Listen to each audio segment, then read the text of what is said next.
The art of cooking and the art of writing share significant similarities. If you think about it, both creative acts involve carefully choosing the right ingredients, combining them just so, and they're often made for others' enjoyment and indulgence. Some writers, though, use food in their fiction to explore character, setting and class. Charles Dickens, Gustave Flaubert and Giuseppe Lampedusa, to name a few.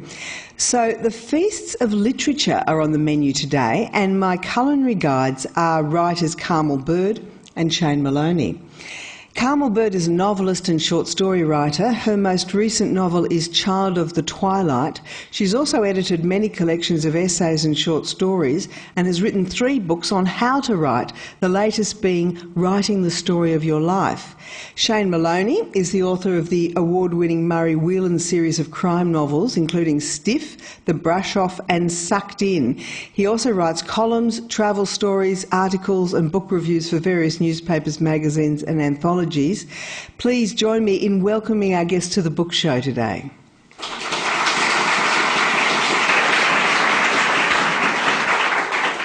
Well, the way we're going to do this is that we have specially selected a 3-course meal, which I'm sure is going to whet your appetite for words and food, whether your tastes are for home cooking or for gourmet food. And the entree today is the 1001 Nights. What better coupling of storytelling with entertainment? What better introduction to feasting on words? Now, Carmel, I'll ask you first.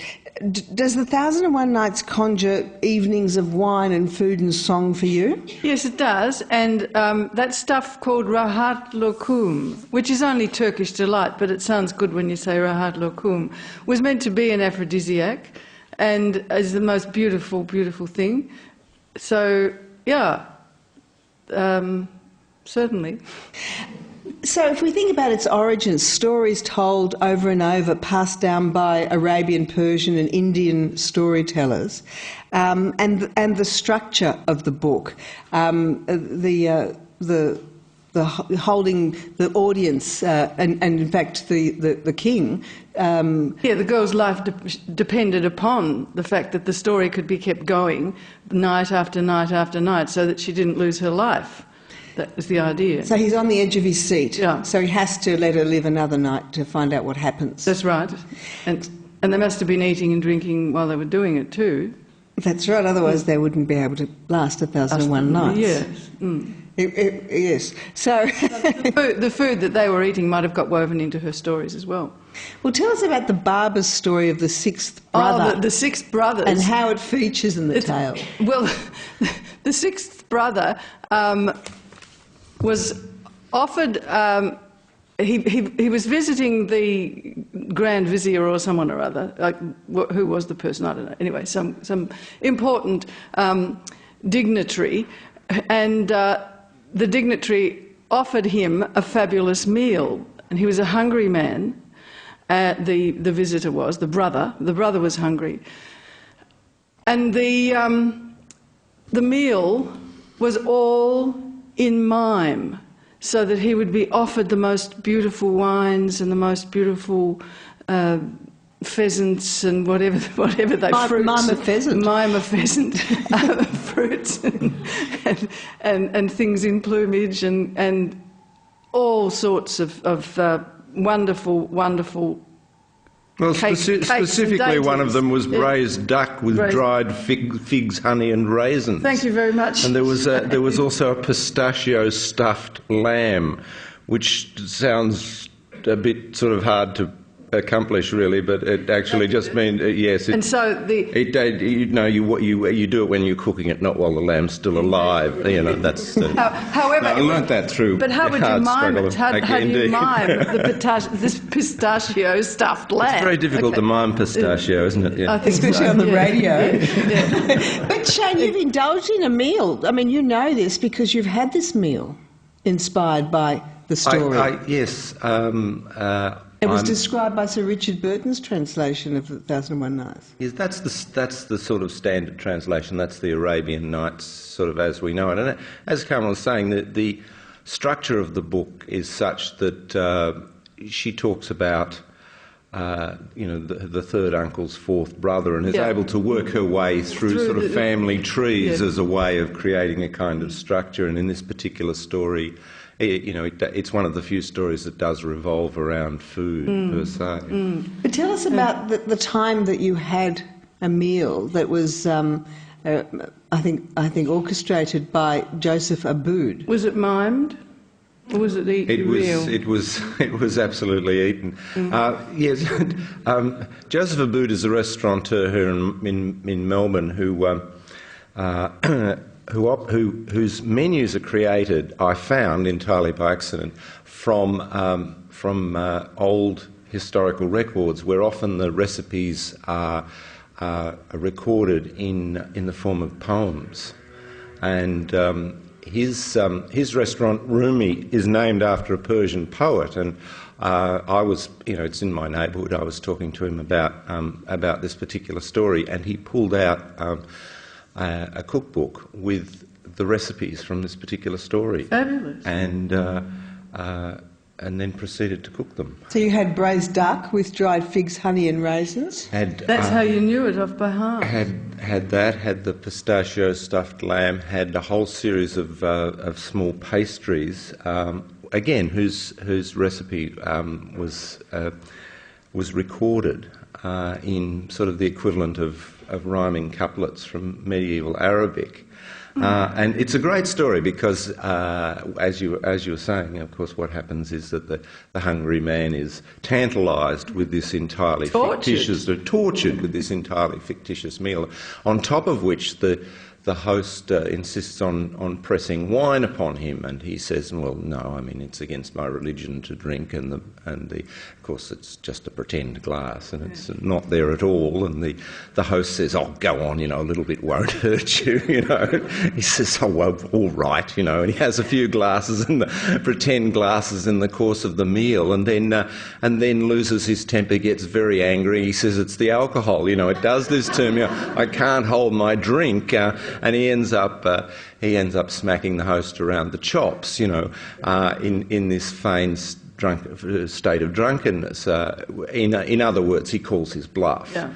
At which point the host says, "Well, that's a fair cop," claps his hands, and the servants bring out the real dishes, and the feast proceeds in reality, not in pretence.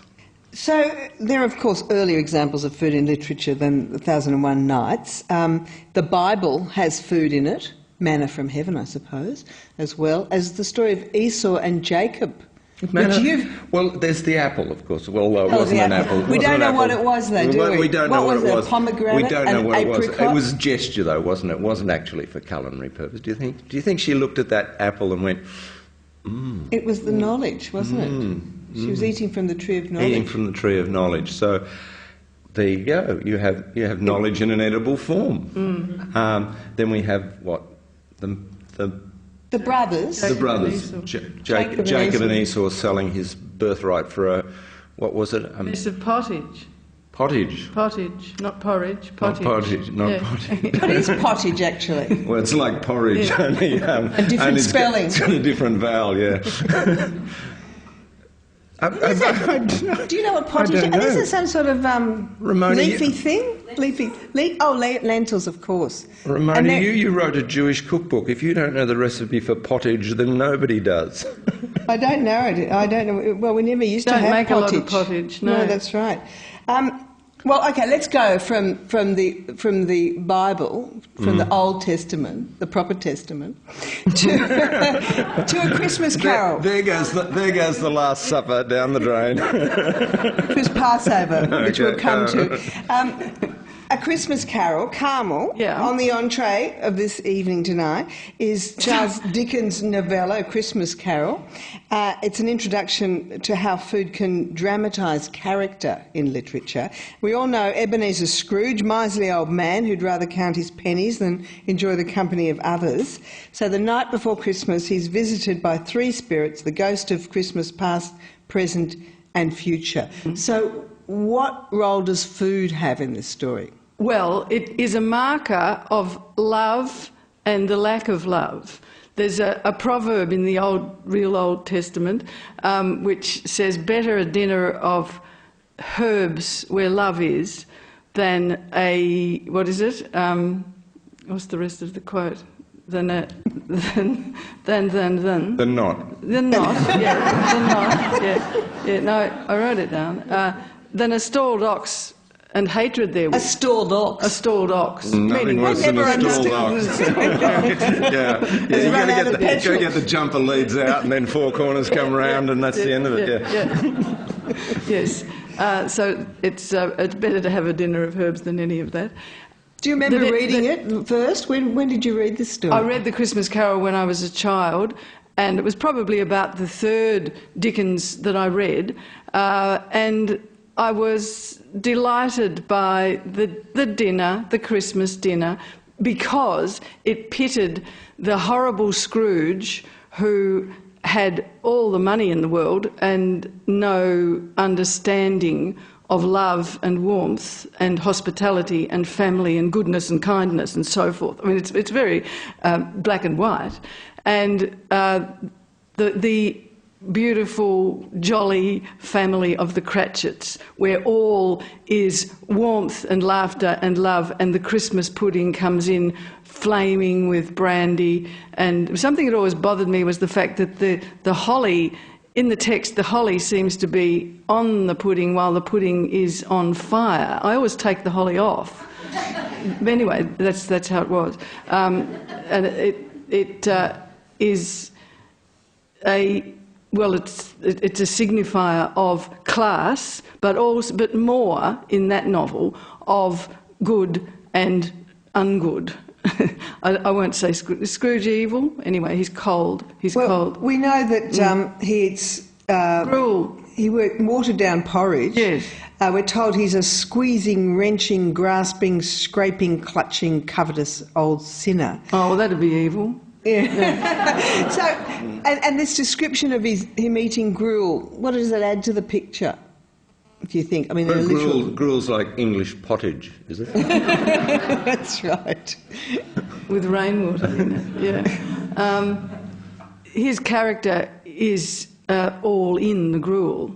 It's thin, it's colourless, it's nasty. And then mean. And then when he's visited by the ghost of Christmas present, who appears sitting on a mound of food, of turkeys, geese, game, poultry, brawn, great joints of meat, suckling pigs, long wreaths of sausages, mince pies, plum puddings, barrels of oysters. What are we meant to be? What's the message here? There's plenty. Sure is plenty. The Christmas present is all bounty and incredible joy, but quite over the top.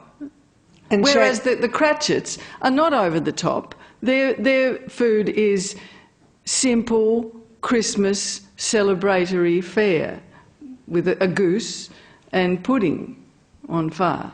With a bit of holly stuck in the top. So the story ends, Shane, with Scrooge giving the Cratchits a massive turkey for their Christmas and a note that points out he continues to uphold the Christmas spirit.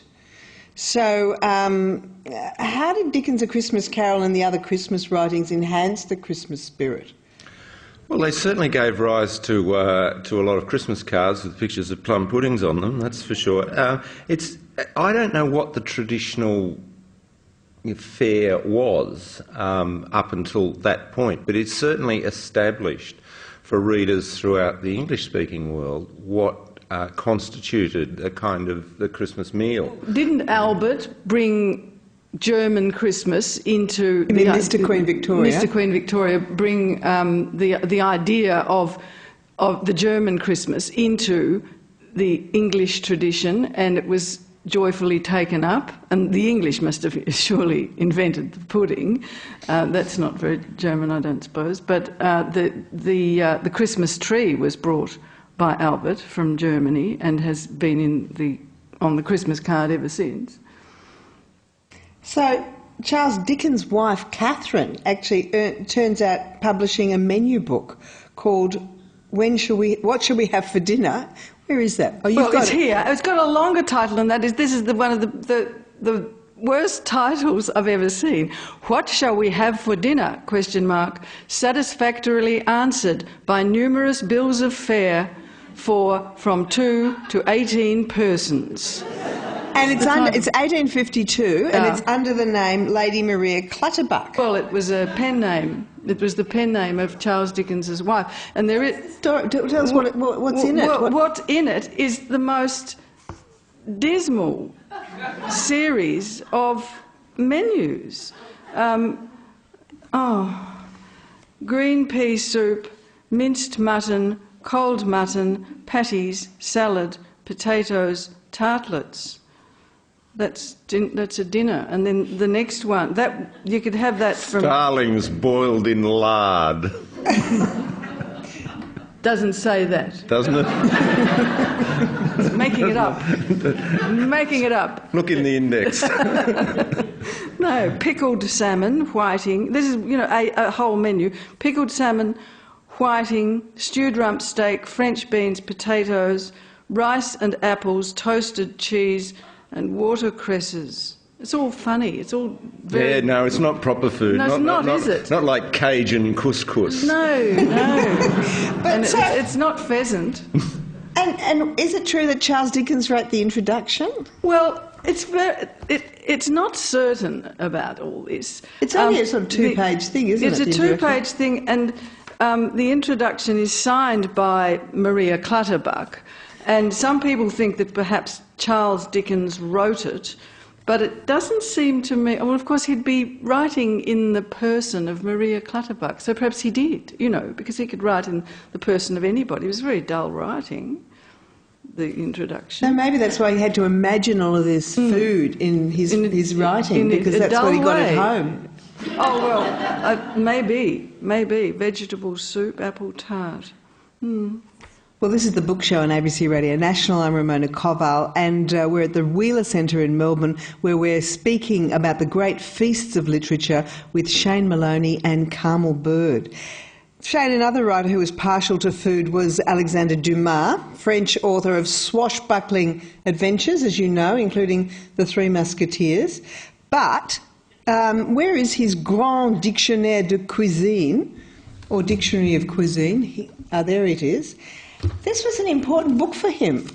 Imagine, this is everything he knows about food and the recipes. Tell us about it. Yeah, he was a big man for the nosh.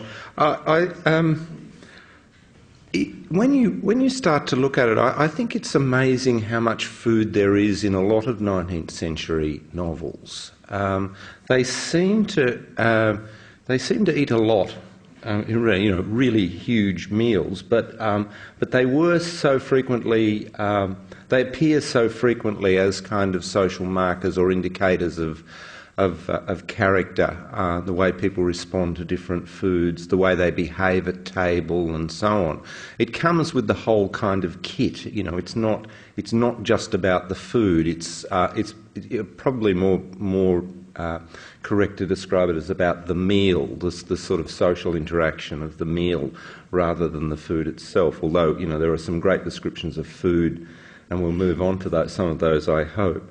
Now, I was simply taken by this book as the fact that Dumas was a quite a prolific writer, and he wrote so well about certain things like friendship, which is really, I think, what The Three Musketeers is about, and of course the Count of Monte Cristo is the most abiding book about revenge ever written, I think. But he was obviously a bit of a cook. But at the same time, he's madly scribbling away, collecting these recipes, For example, and opining on them. Something there. Oh. What's this yellow bit here? Someone picked that out? Did you pick that out? You didn't pick that out? No. What about... Well, just grab anything so people can an hear. eagle, for example. Yeah. Eagle. The eagle, the size, nobility and pride of the king of birds, do not give it a tender and delicate flesh. Everyone knows it is tough, fibrous and evil tasting. Everyone knows that. don't know why it's in the that's book. right. Yeah, yes. Tastes a bit like echidna. But he has got kangaroo, hasn't he? Doesn't he? Yeah. Kangaroo. Leave it to soar and defy the sun, but eat it not. But how to cook eel on a spit, which is a sort of, I guess, design-driven piece of culinary activity, really. Yeah, it's full of historical observations and these hundreds of items about individual ingredients, but also, you know, how to cook them, the best way to eat them. He was a particular fan of oysters. Really, could sit down and easily knock off 50 dozen oysters. Something that most of us are no longer given the opportunity to do, but Just for sheer economics. There aren't that many oysters left, thanks to him. Overfishing. Kangaroo. Go on. The kangaroo is a native of New Holland, in brackets Australia, and its surrounding islands. Essentially, a fruit eater in the wild state. When acclimatised, it becomes easy to feed and eats anything one gives it. I don't know that that's... I don't know whether he knew that, for sure. No. It is said that the kangaroo will even drink wine and brandy if they are offered. But what about eating it? Has it got a recipe for it? Well, there's no doubt that the kangaroo could be most usefully and easily multiplied in Europe, either wild or domesticated. The kangaroo's flesh is excellent, right? Yes, it Get can into be the nub of it now. It can be Yes. tenderised by rubbing it with a kiwi. Yeah. Not a kiwi fruit, just a kiwi the bird. Mm. Yeah. Not a New Zealander. Well, it doesn't say that here. It should though. Well, I Okay. think we should look. I think it's time to leave the entrees Sorry. now, because we are going to get to the main course Okay. right now. And the most mouth-watering meal in literature for you, Shane, is from The Leopard by Giuseppe de Lampedusa. Remind us of the setting and the plot of The Leopard before we get into the feast. Yes, well, this is Giuseppe de Lampedusa's masterpiece, and just under there. I've got it just here. Its protagonist, the leopard himself, is the prince of a decaying, is a prince in the decaying Sicilian aristocracy at the time of the Risorgimento. So he's a man whose family traditions are very important to him, but essentially falling down around him. The world is changing. The country is being unified. The monarch to whom he owes his allegiance has been changed, and he's pondering time, mortality, his family, the future. And the great catch cry in the book is that everything must change if things are to stay. If things are to stay the same, everything must change. Sorry. In other words, that the aristocracy must accommodate itself to the rising new class, and in this particular case, it means marrying his daughter off to a man of lower social status, and the negotiations take place in a social kind of context initially at a dinner at the aristocrats' decaying summer residence. So Just before you tell us about the feast, I was just going to bring Carmel in, because I know you really like this book. Why do you think it's so good?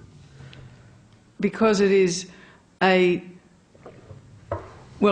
fantastically beautifully written, that goes without saying, but it is a novel which takes the reader into that period of change, not just in Italy but throughout Europe, perhaps even throughout the Western world, and does it so tenderly but so dramatically. And much of it is dramatised in the architecture, the clothes and so forth, and the food. Shane, you're going to read something for us. yes, the setting here is this banquet, and Try not to bang that. Try not to bang the microphone. Okay. The guests are seated, and attempts are made to put them at ease, and each one has a footman behind them. And at the height of the meal, the pièce de résistance is served. these are large macaroni pies called timbalo. So, good manners apart, although the aspect of these monumental dishes of macaroni was worthy of the quivers of admiration they evoked, the burnished gold of the crusts, the fragrance of sugar and cinnamon they exuded were but preludes to the delights released from the interior when the knife broke the crust. First came a spice-laden haze, then chicken livers, hard-boiled eggs, sliced ham, chicken and truffles in masses of piping hot, glistening macaroni to which the meat juice gave an exquisite hue of suede. Yeah, I'll have that one, thank you very much. And the producer writes that the guests at the dinner ate without realising that the food seemed so delicious because sensuality was circulating in the house. Yes, yes. There were various hots being exchanged across the table and they weren't all gravy. So what's your reaction to that feast? Oh, it's magnificent. The language, we're reading it in translation, it must be fabulous in Italian. The language is so succulent itself and perfumed. Exciting. And in this setting, apart from the wonderful description of the food, there's also a sense in which the prince's family are, in essence, devouring their patrimony. And in that description of it, we see it as more than the sort of accretion of material goods or political power or whatever. There's a whole kind of, a crude cultural sentiment at work there as well that is being dissipated before our very eyes, even though we're able to relish it. So you read this a long time ago for the first time, and this description of the pie, the macaroni pie, we'll say, and you decided that you were going to eat it sometime. Well, yes, I've always looked for it on menus, where you go into an Italian restaurant and it'd say, that thing from the Leopard. You want a leopard? But I know you're a good cook. Why didn't you ever try it? Well, it's rather big and it's kind of challenging.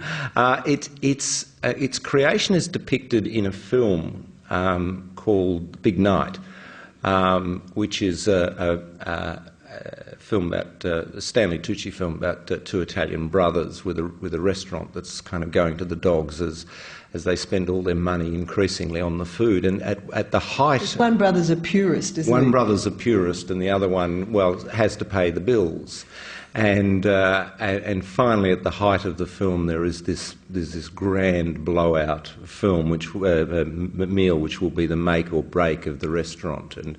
And he says, "I'm going to make the timbalo," and someone says, "What's in the timbalo?" And he says, "All of the good things, every good thing in the world, eggs, flour, oil," and proceeds to make it. And it is indeed, a work of architecture to produce something like this.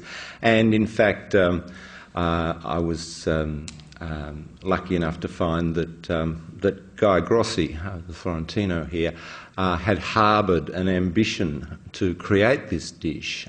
When I spoke to him about it, we said, well, let's do it, and found enough other people who were interested in eating it to fill the restaurant that evening, and then form an orderly queue going 4 times around the block. What was it like? And it was. It came out on trolleys, and people. There flunkies. There were flunkies. It was beautiful. It was in the upstairs dining room at the Florentino. So in fact, it looked like a high Victorian interior, like the most appropriate kind of setting for it, and it was a transformative experience. I went from before the meal to after the meal. And what did it taste like? Was there too many tastes? Too many different things? No. In fact, it's not in itself a complicated dish. It has those ingredients, each of which is kind of characterised by its singularity, you know, and its lack of confusion. You know, hard-boiled eggs, you know, quartered and tossed through macaroni together with, you know, with these other ingredients that were mentioned. You know, it's not the kind of thing that, you know, you would see 20 chefs labouring over on MasterChef or on Iron Chef or whatever. Apart from the truffles, you could do it at home easily. You could do it at home, I suppose, if you wanted to. But look, you know, fresh flunkies are very hard to get these days, I find. Carmel, is this dish from the Leopard one you'd like to try? Is there something else? I'd like that. I'd like to try that, yes. What about the cake and pear jelly? That's nice. That's nice. That's nice. That's nice. I can read you that one too, if you like. But did you see Antonio Carluccio's SBS program where he goes through and makes everything from the Leopard? Yes. Carluccio does this on one of his programs, this particular thing. And he made a very interesting pear jelly, I seem to remember.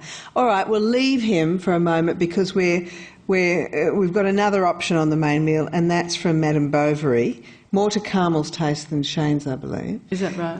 Yes. Now, I want you to know that I am, Still you know, like very, you know, Madame Bovary and I are, you know, like that. Yeah, I just, it's not that I ain't got no class or nothing, you know. I just want you to understand that. The book was published in 1856, around the same time that The Leopard is set. Madame Bovary is about the bored doctor's wife, Emma Bovary, who has an affair to escape the limits of her provincial life, and it leads her to sadness in the end. Terrible sadness in the end. Shall I say what it is she eats at the end? Well, let's say at the beginning, one of the first scenes in the novel is at the wedding of Charles and Emma, Charles the boring doctor. It's rather rustic fare, laid out under the waggon shed with 4 sirloins, 6 fricassees of chicken, a casserole of veal, 3 legs of mutton, and as a centrepiece, a handsome roast suckling pig flanked with meatballs cooked in sorrel. But it's a ball they go to that sweeps her off her feet. Yes, and that description of the food at her wedding is juxtaposed quite quickly with the ball that she and her husband go to, and they are completely out of their class when they go to the ball.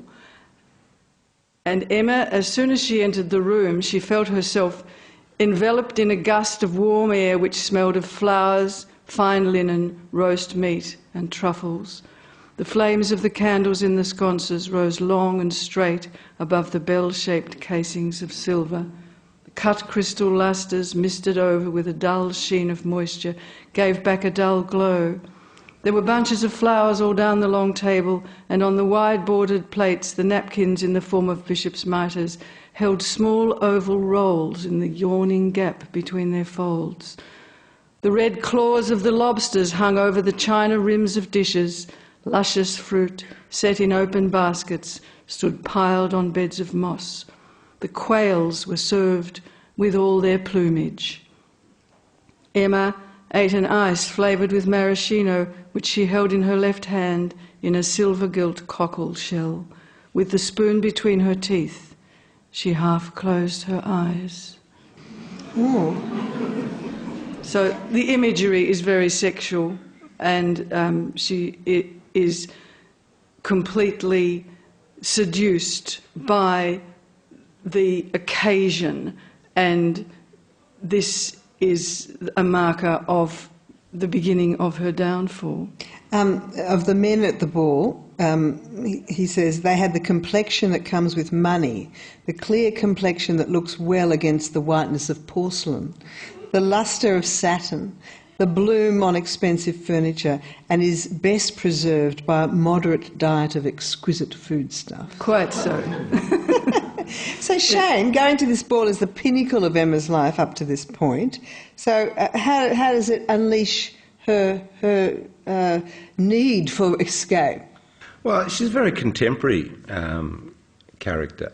I think that there's so much of that almost reminds me of, the weighty colour supplement that comes in the Age once a fortnight. This sort of the gloss of it's a book about appetite after all, and money. Well, that's what her inability to satisfy her appetites, and her sort of the constant arousal of her appetites by the things that she sees, and her disgust for things like the onion soup, the peasant onion soup that they eat at home. Yes, she sort of wants to be part of it. Yeah. Whatever it is, she desperately wants to be part of it, and in this particular setting, the food's very much a part of it, as it is in the contemporary world. I mean, you could reset that quite readily in any number of top-end restaurants, or Peter Rowlands could whip that stuff out, I'm sure, and probably does every night. So, Carmel, I think you might like the ice flavoured with maraschino. I like the ice flavoured maraschino. I'd love to have that. You want to stand like that with the spoon. cockle shell and the spoon in my teeth. What about you, Shane? What would you like to eat from this? Oh, I see Madame Bovary there with a magnum, perhaps on a on a wooden stick, in an ad. No, it does sound pretty nice. Oh, and she tasted, speaking of magnums, she tasted champagne for the first time at that feast. And bubbles, and it was wonderful, yes. Well, this is the Book Show on ABC Radio National. I'm Ramona Koval, and we're at the Wheeler Centre in Melbourne. We're getting very hungry because we're talking ourselves into a great, enormous hunger because we're talking about the great feasts of literature with Shane Maloney and Carmel Bird. Oysters, Shane, you mentioned oysters before, but you've discovered a connection between oysters and Anna Karenina. Yes. Do you remember what it is? Well, I do. It's not about Anna Karenina in particular, but two of the males and their attitude to oysters are. There are also oysters in Chekhov, and I'm just wondering whether they have a particular kind of significance for Russians. They certainly have a different kind of attitude to them from French writers of the period. But what is the difference? Well, there's a character Levin in who is the sort of clumpy country squire. And he doesn't like oysters. He wouldn't say so, but he's sort of repelled by their sensuality, and I think possibly their foreignness as well. I'd need to have a closer look at it, but oysters are to him sort of emblematic of a kind of decadence that he doesn't kind of approve of, and he states, he's taken to a restaurant by Oblansky, who is the sensualist, and Oblansky, without really thinking, just has a little conference with the waiter and orders in some oysters, and Levin is confronted with these and kind of grumbles that he'd be just as happy to have a bowl of soup, thank you very much, sort of, and the oysters to him, he then finds them somewhat kind of humiliating in a way to eat these oysters. So it's very interesting the way clearly Oblansky just they're great. They sit there on the open shell, the colour of them glistening against the mother of pearl, and he gobbles some down and luxuriates in them, smacks his chops, and whereas sort of Levin can barely keep them down out of a sense that there's something sort of improper about this. And I thought that was an interesting way of certainly of distinguishing something fundamental about the moral outlook of these characters. That was obviously what was intended by this scene. I just kind of wondered whether in fact there are still things, or there are now things in the world which you might be regarded in the same way. That what are the foods now that someone might think, oh well, really that's just sort of too much. That's just you'd really have to have really sort of lost your roots, lost connection with yourself. Oh, it'd have to be all those thing. that weird stuff you do with laboratory equipment in. Yeah, isn't that weird? Yeah, that's isn't really that weird. Yeah, pumping Air into helium stuff. through. Yeah, that's through very weird. That doesn't through sound the appetizing foreskin to of me a at all. whale or something. Yeah, it just doesn't sound right. That wouldn't take you to throwing yourself under a train, though, would it? Because that's where this food... Not until you got the bill.